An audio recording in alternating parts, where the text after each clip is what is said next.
नमस्कार दोस्तों, जय हिंद। स्वागत है आप सभी का यूपी रेगुलर क्लासेस के इस ऑनलाइन प्लेटफॉर्म पे।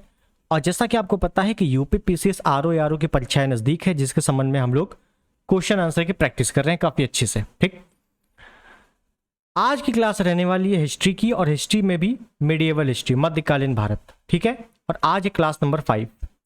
एक चीज़ मैं बता दूँ, क्लास नंबर 4 में, इसके पहले कि अगर आपने क्लास ली हो अच्छी बात है, समझिएगा। क्लास नंबर 4 में हम लोग भक्ति आंदोलन के बारे में चर्चा कर रहे थे। भक्ति आंदोलन। अब भक्ति आंदोलन मैंने कहा था कि अगले टर्न पर काफ़ी कुछ लिखवाएंगे। ठीक है, भक्ति आंदोलन में, क्योंकि भक्ति आंदोलन से प्रश्न आते हैं। इस बार भी 11 फरवरी को जो आरओ का पेपर हुआ था, उसमें भी अच्छे खासे अच्छे लेवल का प्रश्न आया था। हालांकि प्रश्न एक ही दो थे, लेकिन अच्छे लेवल के पूछे गए थे। ठीक है, तो आज पूरी की पूरी क्लास थ्योरी की रहने वाली है। इस क्लास को देखने से पहले जो चौथे नंबर की क्लास है, इसको जरूर देख लेना, वरना कुछ नहीं समझ में आने वाला। ठीक है, जो चौथे नंबर की क्लास का जो लिंक है इसी वीडियो के डिस्क्रिप्शन में दे दिया जाएगा, तो उसको आप डायरेक्टली जाके पहले चौथे नंबर की क्लास देखो, उसके बाद 5वें नंबर की क्लास देखो। चौथे और 5वें इन दोनों क्लासेस में भक्ति आंदोलन को अच्छे से समाप्त कर दिया गया है। तो मेरी बात समझ गए होगे कि आज करना क्या है। क्लियर है? तो हम लोग, जो लोग पिछली बार मतलब पूरा वीडियो देखा था उन्होंने चौथे नंबर का, तो उनको पता होगा हम लोग भक्तियों के बारे में बात कर रहे थे। हम लोगों ने बात की थी कि भक्ति कौन करेगा, ईश्वर के बारे में बात की थी, अद्वैतवाद, द्वैतवाद कैसे इसको डिफाइन करना है, शंकराचार्य कैसे हैं, शंकराचार्य के बारे में बात कर ली थी, रामानुजाचार्य के बारे में बात की थी हम लोगों ने, माधवाचार्य के बारे में बात की थी, और गुरु नानक सिख संप्रदाय के जो 10 गुरु हुए हैं उनके बारे में हम लोगों ने चर्चा कर ली थी। शंकराचार्य के जो 4 मठ हैं, 4 पीठ हैं, उनके बारे में भी काफ़ी अच्छे से डिटेल्ड में देखा था। जितने प्रमुख ग्रंथ हैं वहाँ पर बात की थी। आज उसी के आगे हम लोग देखने वाले हैं। ठीक है, तो चलिए शुरुआत करते हैं सेशन की। उससे पहले चैनल पर नए हैं, सब्सक्राइब, वीडियो को लाइक और शेयर जरूर कर देना। ठीक, देखिए, तो एक ब्लैंक पेपर लिया है मैंने, इसी पे कायदे से हम लोग देखते हुए चलेंगे। समझिए, हम लोगों ने बात कर ली थी कई लोगों की, और आज हम लोग बात करने वाले हैं निम्बार्काचार्य की। मैं पहले बता रहा हूं कि आप लोग ये क्लास देखने से पहले पिछली क्लास देखो, नहीं कुछ पल्ले नहीं पड़ने का। ठीक है, निम्बार्काचार्य कैसे कैसे प्रश्न पूछे जा सकते हैं वो समझना है। पहली चीज, निम्बार्काचार्य का जो जन्म है ये कहाँ होता है? ये चेन्नई में होता है। चेन्नई में एक स्थान है वेल्लारी, वेल्लारी, यहीं पर। अब आपसे क्वेश्चन क्या पूछता है कि ये बताइए, इनका जन्म का मिलान कीजिए। जो भक्ति आंदोलन के प्रमुख प्रणेता हैं उनका मिलान करना है, तो मिलान वाले में क्वेश्चन में काफी आते हैं। ठीक, उसके बाद इन्होंने वाद कौन सा दिया है? तो इन्होंने, याद होगा आपको, द्वैतवाद। द्वैतवाद मतलब राधा और कृष्ण, उनको बोला है कि 2 तत्व हैं लेकिन 2 होते हुए भी एक हैं।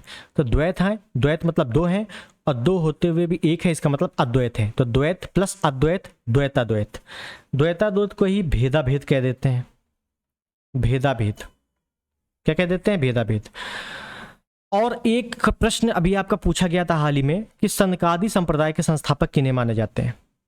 तो सनकादि संप्रदाय के संस्थापक भी निम्बार्काचार्य माने जाते हैं। संस्थापक, इसके संस्थापक सनकादि संप्रदाय का। ठीक है, जैसे शंकराचार्य स्मृति संप्रदाय के संस्थापक हैं, रामानुजाचार्य श्री संप्रदाय के संस्थापक हैं, माधवाचार्य ब्रह्म समाज, उसी प्रकार से निम्बार्काचार्य सनकादि संप्रदाय के संस्थापक हैं। ठीक है, ध्यान रखना है। उसके बाद हम लोग लिख लेंगे कि इन्होंने क्या किया है। इन्होंने मथुरा,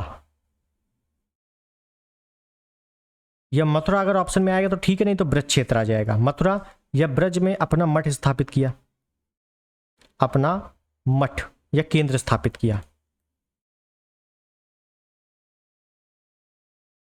क्लियर? उसके बाद निम्बार्काचार्य को ही ऐसे लिख दें कि इन्हें ही सुदर्शन चक्र जो भगवान श्री कृष्ण के हाथ में रहता है, इन्हें ही सुदर्शन चक्र का अवतार माना जाता है। अवतार माना जाता है। क्लियर है? उसके बाद एक पॉइंट लिख लेंगे हम लोग, इन्होंने अगर स्टेटमेंट आया तो इन्होंने दाम्पत्य भक्ति को ही सर्वश्रेष्ठ माना है। क्या माना है? इन्होंने दाम्पत्य भक्ति को ही सर्वश्रेष्ठ माना। कहने का मतलब ये है कि ये कह रहे हैं अगर आप भक्ति करें तो संन्यास लेने की कोई आवश्यकता नहीं है, आप दाम्पत्य जीवन में भी भक्ति कर सकते हो, कोई दिक्कत की बात नहीं। तो पूछेगा कि निम्नलिखित में से किसने दाम्पत्य भक्ति को सर्वश्रेष्ठ माना? ये मत किसका है? तो निम्बार्काचार्य का। ठीक है, तो निम्बार्काचार्य में जो प्रमुख बातें हैं वो मैंने लिखवा दी। आगे चलते हैं। निम्बार्काचार्य के बाद हम लोग बात करते हैं मीराबाई की। ये सभी कुछ मैंने पॉइंट आपको करवा दिया था पिछले टर्न पे, बस आज हम लोगों को थोड़ा सा डिटेल में देखना है। मीराबाई, मीराबाई के बारे में कई लोगों को पता भी होगा। तो इनका जो जन्म होता है 1498 ईस्वी में। ठीक है, कहाँ होता है जन्म? कहाँ होता है? तो मेड़ता, मेड़ता कुर्टी। यह है कहाँ पर? ये वर्तमान में नागौर, नागौर राजस्थान। ठीक है, यहां पे इनका जन्म होता है। सगुड़धारा के संत हैं ये मीराबाई। सगुड़धारा, सगुड़धारा का मतलब है कि मूर्ति पूजा, सगुड़धारा की संत है। ठीक है, उसके बाद मीराबाई के बारे में और क्या क्या पूछा जा सकता है? इनके पिता का नाम बताओ। इनके पिता का नाम है रतन सिंह। इनके बचपन का नाम अगर पूछ ले, बचपन का नाम है पेमल दे। क्या नाम है? पेमल दे। ठीक है, अब इंपॉर्टेंट ये है कि मीराबाई का जो विवाह होता है राणा सांगा, राणा सांगा के पुत्र भोजराज, राणा सांगा के पुत्र हैं कौन? भोजराज। इनके साथ इनका विवाह होता है। और ये भोजराज जो थे काफी सीधे साधे व्यक्ति थे। ठीक है, इन्होंने मतलब मीराबाई ने कहा भोजराज से, देखो विवाह तो मैंने कर लिया है लेकिन हम कृष्ण भक्ति में काफी लीन रहेंगे। तो भोजराज ने कहा कोई दिक्कत नहीं है, नो प्रॉब्लम। ठीक, उसके बाद अगर एक पॉइंट पूछे आपका तुलना, कि मीराबाई की तुलना किससे की जाती है, ऐसा प्रश्न बनता है, तो मीराबाई है भक्ति काल की और एक सूफी महिला है राबिया। ठीक है, क्योंकि अब वो सूफी संत जो है, सूफी महिला जो है राबिया, सूफी आंदोलन की संत मानी जाती हैं। और भक्ति आंदोलन में जो महिला संत हैं सबसे ऊपर, तो वो है मीराबाई। तो इस वजह से ध्यान रखना है कि मीराबाई को या मीराबाई की तुलना मीराबाई भक्ति काल की महान संत, इनकी तुलना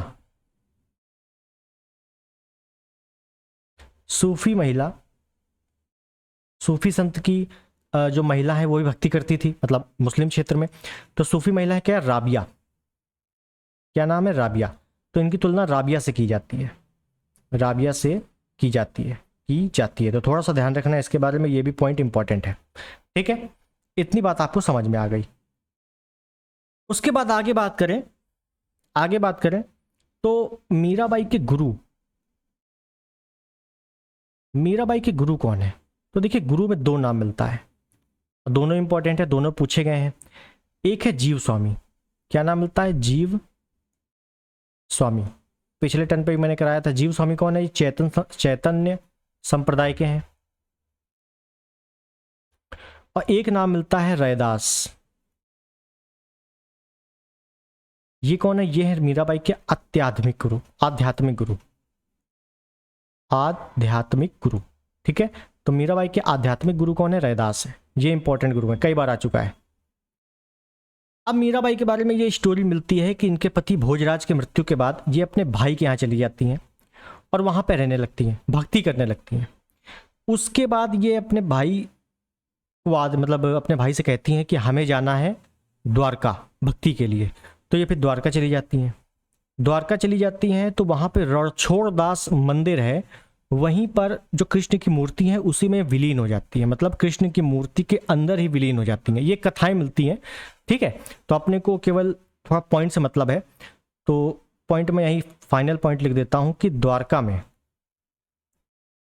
द्वारका में कौन सा मंदिर है? रणछोड़ दास मंदिर। रणछोड़दास मंदिर में अपना अंतिम समय बिताया, अपना अंतिम समय बिताया और कृष्ण मूर्ति में विलीन हो गई। यहीं पर कृष्ण मूर्ति में क्या हो गई, विलीन हो गई।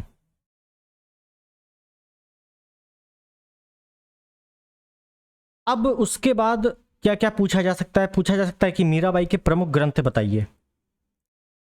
इन्होंने ग्रंथों की रचना की है जो, तो ग्रंथों को बताइए कौन कौन से ग्रंथ हैं। ठीक है, तो प्रमुख ग्रंथों को देखिएगा कि गीत गोविंद, गीत गोविंद पर टीका लिखा है। क्या लिखा है, टीका। टीका मतलब व्याख्या। और वास्तविक अगर गीत गोविंद की बात की जाए तो वो जयदेव की रचना है। ठीक है ना, गीत गोविंद के रचयिता कौन है, जयदेव। सेन वंश का अंतिम शासक है लक्ष्मण सेन, उसी के समकालीन है जयदेव, उन्होंने गीत गोविंद की रचना की है। एक रचना है राग गोविंद, एक रचना है राग सोरठा, और एक रचना जो कई बार पूछी गई है एग्जाम में, रुक्मणी मंगल। क्या नाम है, रुक्मणी मंगल। ठीक है, तो ये चार नाम मुझे मतलब मैंने करवा दिया आराम से, अगर आएगा तो इन्हीं में से आ जाएगा, मिलान करने को अक्सर आ जाते हैं। तो इतना हो गया और आगे चलते हैं। अब आगे किसके बारे में बात करें, अब आगे बात करते हैं हम लोग कबीरदास के बारे में।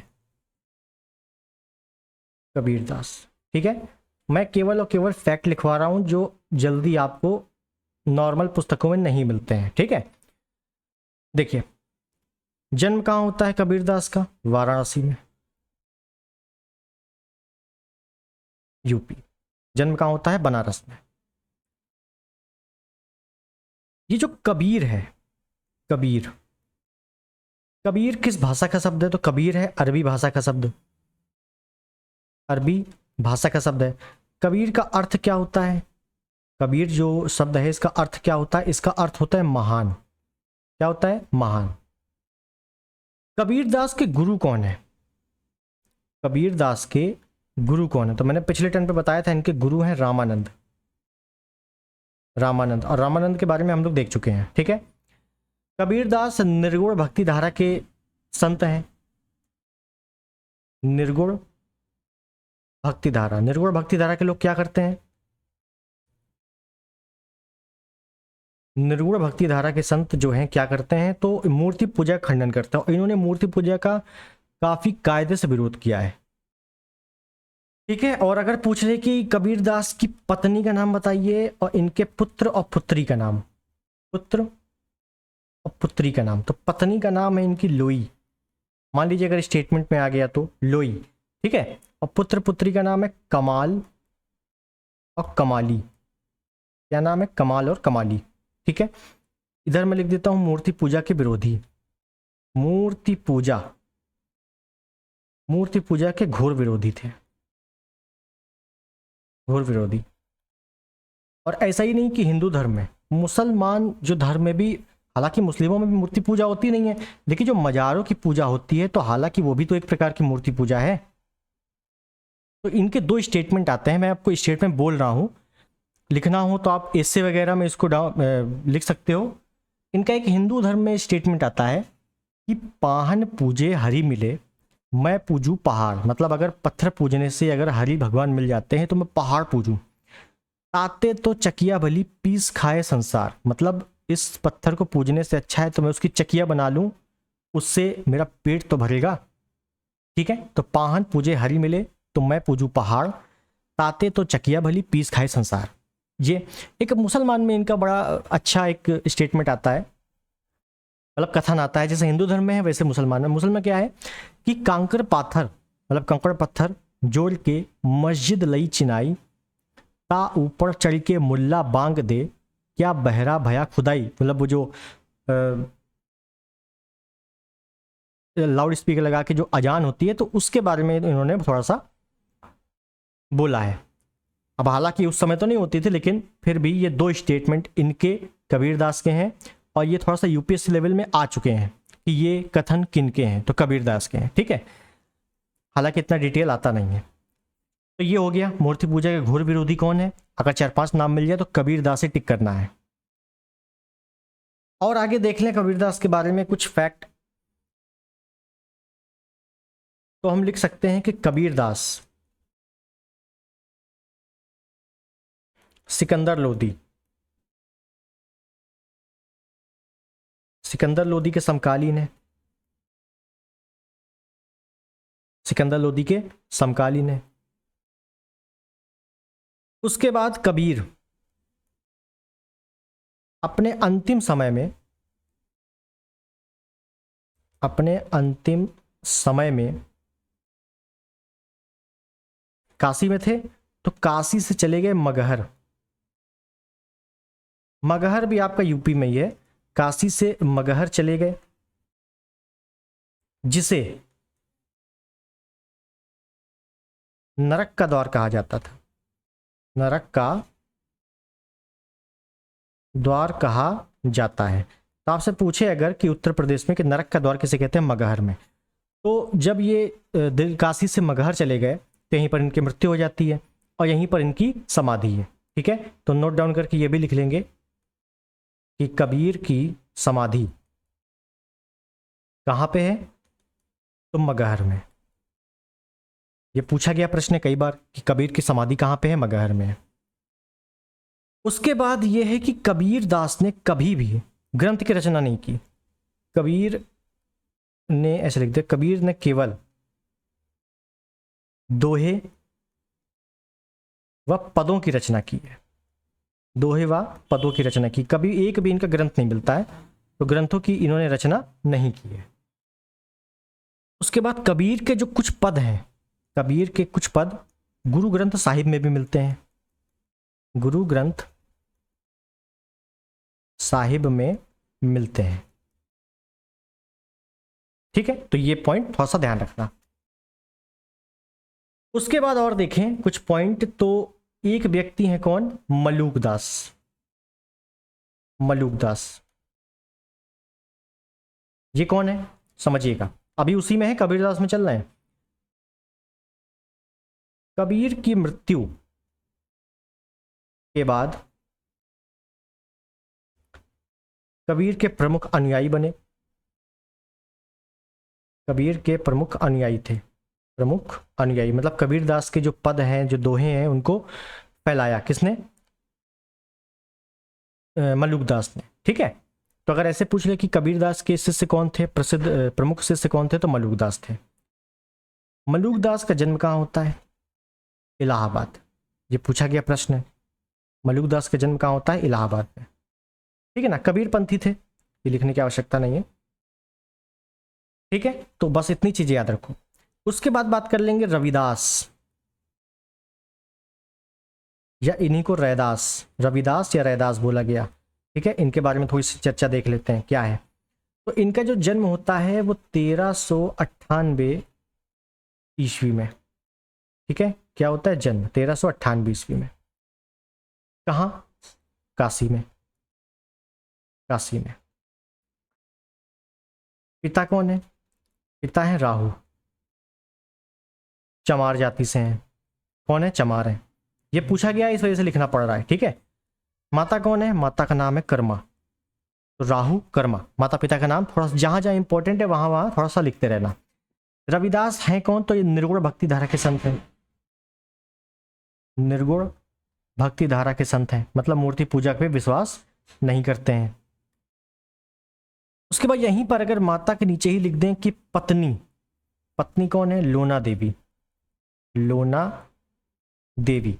ठीक है, और रविदास के गुरु कौन है, तो इनके भी गुरु हैं। इनके भी का मतलब है कि वो कबीर के भी गुरु थे। कौन, रामानंद, रामानंद। ठीक, उसके बाद एक आपने स्टेटमेंट सुना होगा, एक कथन सुना होगा। कैसा कथन, मैं आधा कथन लिख रहा हूं, मन चंगा। तो अब पूरा कथन आपको याद आ गया होगा। मन चंगा तो कठौती में गंगा, कहता नहीं, मन चंगा तो कठौती में गंगा। ये कथन किसका है, रैदास का है। ये कथन किसका है, रैदास का है। यह रविदास का है। क्लियर है? तो ये कथन बहुत सुनते रहे होंगे, लेकिन आज पता चला होगा कि ये कथन किसका है? रविदास का।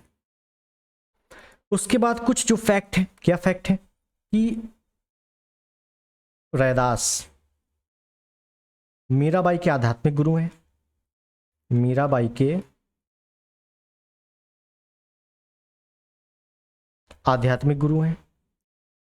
रैदास ने और क्या किया है कि सिकंदर लोदी को प्रवचन दिया है। प्रवचन दिया, तो अगर पूछेगा प्रवचन दिया, अगर पूछेगा कि दिल्ली सल्तनत के किस सुल्तान को रविदास ने प्रवचन दिया था, तो सिकंदर लोदी को। ठीक है। दूसरी चीज, बाबर, हुमायूं और हुमायूं का दुश्मन शेरशाह सूरी के समकालीन है। समकालीन, ठीक है। सिकंदर लोदी के भी सही समकालीन है, कुछ भी आ सकता है। उसके बाद लास्ट स्टेटमेंट याद रखना है कि कबीरदास ने रैदास को संतों का संत कहा है। संतों का संत, ठीक है ना। रैदास को संतों का संत कहा जाता है, किसने कहा है? कबीरदास ने कहा है। ठीक, तो ये हो गई चीज। और आगे चले तो ये हम लोगों ने रविदास के बारे में देख लिया, ज्यादा नहीं देखना है अपने को, केवल इंपॉर्टेंट देखना है। उसके बाद बात करें तुलसीदास, मोस्ट इंपॉर्टेंट तुलसीदास। तो तुलसीदास के जन्म से हम लोग शुरू करेंगे, बहुत ही इंपॉर्टेंट तरीके से। इनका जन्म होता है 1532 ईस्वी में। कहाँ होता है? राजापुर, बांदा जिला, उत्तर प्रदेश। राजापुर, बांदा जिला, वर्तमान में अगर देख लिया जाए इस लोकेशन को, तो कहाँ है? कासगंज। कहाँ है भैया? कासगंज में। ठीक। इनके पिता, इनकी माता, इनके पिता और इनकी माता। पिता का नाम है आत्माराम, पिता का नाम है आत्माराम, और माता का नाम है हुलसी देवी। क्या नाम है? हुलसी देवी। और कहीं पर आपको नोट डाउन कर लेना है, इंपॉर्टेंट लिख लेना है, क्योंकि आरओ 11 फरवरी को यही आपसे पूछा गया था।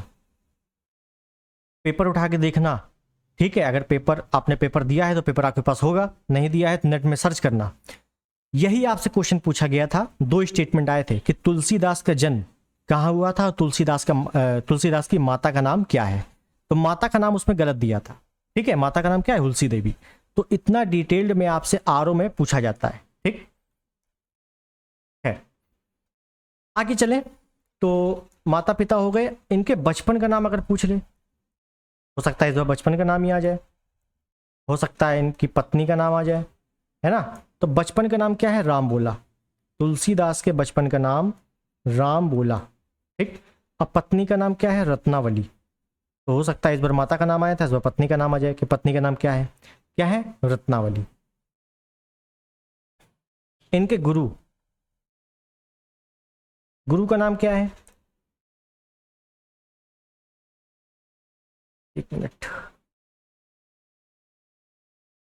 नर हरिदास। क्या नाम है? नर हरिदास। और नर हरिदास कहाँ के हैं? ये अयोध्या के हैं। समकालीन, सबको पता होगा समकालीन तुलसीदास किसके समकालीन है? अकबर के। कई बार आ चुका एग्जाम में, ठीक है ना। अकबर के समकालीन है। उसके बाद सबसे इंपॉर्टेंट चीज, सबसे इंपॉर्टेंट बात, वो बात क्या है? सबसे इंपॉर्टेंट बात यह है कि 1574 ईस्वी में अवधी भाषा में रामचरितमानस, क्या रामचरितमानस लिखा है? किसने? तुलसीदास ने। हिंदी व अवधी की सबसे महान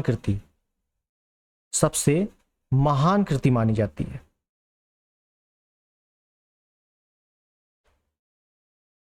अब थोड़ी सी चीज़ें हम बात कर लेते हैं किसके बारे में, थोड़ी सी हम लोग रामचरितमानस के बारे में बात कर लेते हैं।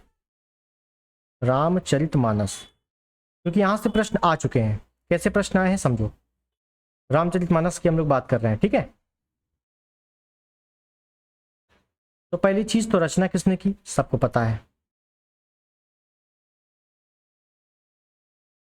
तुलसीदास ने। इसमें कुल 10,902 श्लोक हैं, 7 कांड है। कुल कितने कांड हैं, 7 कांड है। अब ये जो 7 कांड है, यहां से आपसे प्रश्न पूछा जाता है। कैसे प्रश्न पूछा जाता है, 7 कांड। पहले तो पूछा जाएगा कि कांडों को क्रम से बताओ। तो सबसे पहले भाई रामचरितमानस में क्या है, भगवान श्री राम का उल्लेख किया गया है कायदे से। तो भगवान श्री राम का जब अवतार हुआ तो वो बच्चे हैं, बालक हैं, तो इसी वजह से बालकांड। सबसे पहले क्या आता है, बालकांड। समझिएगा, सबसे पहले आता है बालकांड, ठीक है। उसके बाद बच्चे हैं, बालक हैं, तो ये कहाँ रहते हैं, अयोध्या में रहते हैं, अयोध्या कांड।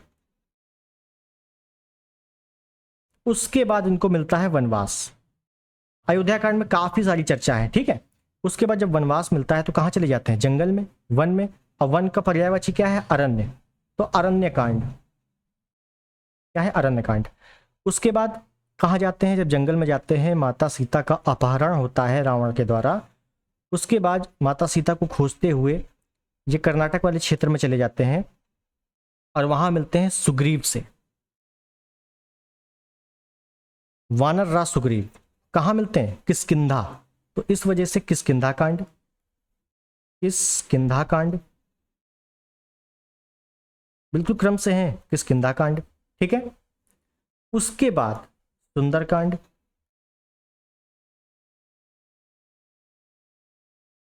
सुंदरकांड में जब वानर राज सुग्रीव से मिलने के बाद जब पूरा लंका तक वो पुल बनाते हुए, मतलब राम सेतु का पूरा निर्माण करने का जो प्रोसेस है वो सुंदरकांड में है, ठीक है। अब जब पहुंचते हैं वहां पे तो युद्ध होता है, तो उसी को बोल देते हैं लंका कांड, या इसी को बोल देते हैं युद्ध कांड। और फिर उसके बाद वापस अयोध्या आते हैं। अयोध्या आने के बाद फिर उसके बाद माता सीता को त्यागने वाला फिर लवकुश, है ना। तो ये पूरा किसमें है, उत्तरकांड, उत्तरकांड, ठीक है। तो ये 7 कांड है, इंपॉर्टेंट है, याद रख लेना है। बालकांड सबसे लंबा कांड। पूछेगा कि निम्नलिखित में से सबसे लंबा कांड कौन सा है, बालकांड है। और किष्किंधा कांड सबसे छोटा है, सबसे छोटा किष्किंधा कांड। क्लियर है। इतनी चीजों को आपको अच्छे से याद करना है, यहां से प्रश्न बनते हैं, ठीक है। आगे चले, आगे एक पॉइंट हम लोग लिख लें, क्या लिख लें कि तुलसीदास के प्रमुख ग्रंथ, ग्रंथ कौन कौन से हैं देखिए। तो ग्रंथों में जो है विनय पत्रिका, वेरी इंपॉर्टेंट। विनय पत्रिका किसकी, तुलसीदास की है। दोहावली, गीतावली, कवितावली, ये सब किसकी रचना है, तुलसीदास की। पार्वती मंगल, पार्वती मंगल, जानकी मंगल, जानकी मंगल, ठीक। तो ये कुछ प्रमुख रचनाएं हैं तुलसीदास की। और उसके बाद तुलसीदास के बारे में एक चीज याद रखना है कि तुलसीदास की मृत्यु कहाँ होती है, तो ये होती है 80 घाट, 80 घाट वाराणसी। उसके बाद तुलसीदास का एक मंदिर है, तुलसीदास का एक मंदिर है। कहाँ मंदिर है, कौन सा मंदिर है, तो ये मंदिर है कांच मंदिर, सुना होगा नाम, कांच मंदिर। कहाँ पे है कांच मंदिर, तो चित्रकूट, चित्रकूट, ठीक। तो रामचरितमानस की तो रचना तुलसीदास ने की थी, और एक है रामचरित, तो मैं यहीं पर नोट करके लिख देता हूं, अगर मान लीजिए कभी एग्जाम में आ जाए रामचरित, वो तो रामचरित मानस है, और ये केवल रामचरित है, सिंगल रामचरित है। इसकी रचना किसने की है? तो संध्याकर नंदी, संध्याकर नंदी। क्लियर? तो इतनी बात समझ में आ गई होगी आपको। ठीक है, एक बात और कर लेते हैं लास्ट में, वल्लभाचार्य। वल्लभाचार्य के बारे में शायद हम लोगों ने नहीं देखा था। वल्लभाचार्य, ठीक है, जन्म इनका होता है 1479-80 के करीब। कहाँ के हैं ये? तेलंगाना के हैं। तेलंगाना में इनका जन्म होता है। नहीं सॉरी, तेलंगाना में इनके माता पिता, माता पिता व मूल स्थान, मूल स्थान तेलंगाना है। इनके माता पिता आते हैं वाराणसी। वाराणसी में इनका होता है जन्म, अब वाराणसी में होती है इनकी मृत्यु। तो अगर वल्लभाचार्य के जन्म पूछे, मृत्यु पूछे, दोनों बनारस। ठीक, पिता का नाम, माता का नाम, क्योंकि पिता माता के नाम आजकल पूछे जा रहे हैं, तो पिता का नाम है लक्ष्मण भट्ट। क्या नाम है? लक्ष्मण भट्ट। और माता का नाम है इलम्मा देवी।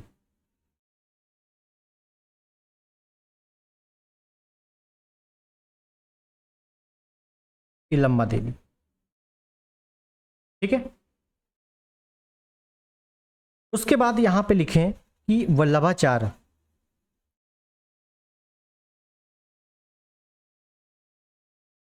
कृष्णदेवराय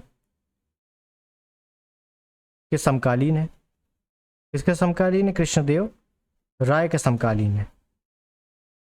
विजयनगर का शासक है कृष्णदेवराय, तो उसके समकालीन कौन है? वल्लभाचार्य। ठीक है। उसके बाद मोस्ट इंपॉर्टेंट है कि जो वल्लभाचार्य हैं, इन्होंने कृष्ण की बाल रूप में पूजा की है। अब बाल रूप में की है तो उसको शुद्ध रूप बोलते हैं। तो इनका जो वाद है वो क्या है? शुद्धाद्वैतवाद। तो ध्यान रखना है, क्या वाद है? शुद्धाद्वैतवाद, अद्वैतवाद, द्वैतवाद, विशिष्टाद्वैतवाद, द्वैताद्वैतवाद, शुद्धाद्वैतवाद, सभी कुछ आपको पता चल चुका है। उसके बाद ध्यान रखना है कि वल्लभाचार्य ने रुद्र संप्रदाय, रुद्र संप्रदाय की स्थापना की। इसे विष्णु स्वामी संप्रदाय भी कहा जाता है। ठीक है ना, रुद्र संप्रदाय को क्या बोलते हैं? विष्णु स्वामी संप्रदाय। ठीक। उसके बाद गुरु नानक या सिख धर्म, सिख संप्रदाय के जो 10 गुरु हैं वो भी आपसे पूछे जाते हैं। सिखों के टोटल गुरु कितने हैं? 10 गुरु हैं। तो ये मैंने आपको ऑलरेडी करवा दिए हैं, और ये हालांकि मॉडर्न हिस्ट्री में भी ये करवा दिया गया है, और जो पिछला वीडियो था उसमें मैंने करवा दिया है। ठीक है, तो मेरे हिसाब से इम्पॉर्टेंट इतना है। अब ये सारी चीज़ें आपको नॉर्मली बुक में नहीं मिलती, अच्छी बुक में तो मिल ही जाएंगे, लेकिन नॉर्मल जो आप बुक पढ़ रहे हो, घटना चक्र वगैरह में सब नहीं दिया हुआ इतना। तो मैंने आपको करा दिया है कि अगर आएगा तो यहाँ से आ जाएगा। ठीक है, कुछ अगर बचा होगा तो वो मैं अगले टर्न पर फिर से करवा दूंगा, लेकिन लगभग चीज़ें हो गई हैं समाप्त। मैं फिर बोल रहा हूँ कि इस वीडियो देखने से पहले, हालांकि इस वीडियो को देख चुके होगे आप लोग, लेकिन पहला वीडियो भी अच्छे से देख लेना है। इन दोनों को मर्ज करके ही पढ़ना है, तभी चीज़ें समझ में आएंगी। ठीक, तो आई होप वीडियो आपको पसंद आया होगा। पसंद आया है, चैनल पे नए हैं, सब्सक्राइब कर देना, वीडियो को लाइक कर देना और शेयर कर देना। मिलते हैं अगले वीडियो में, तब तक के लिए नमस्कार, जय हिंद, वंदे मातरम।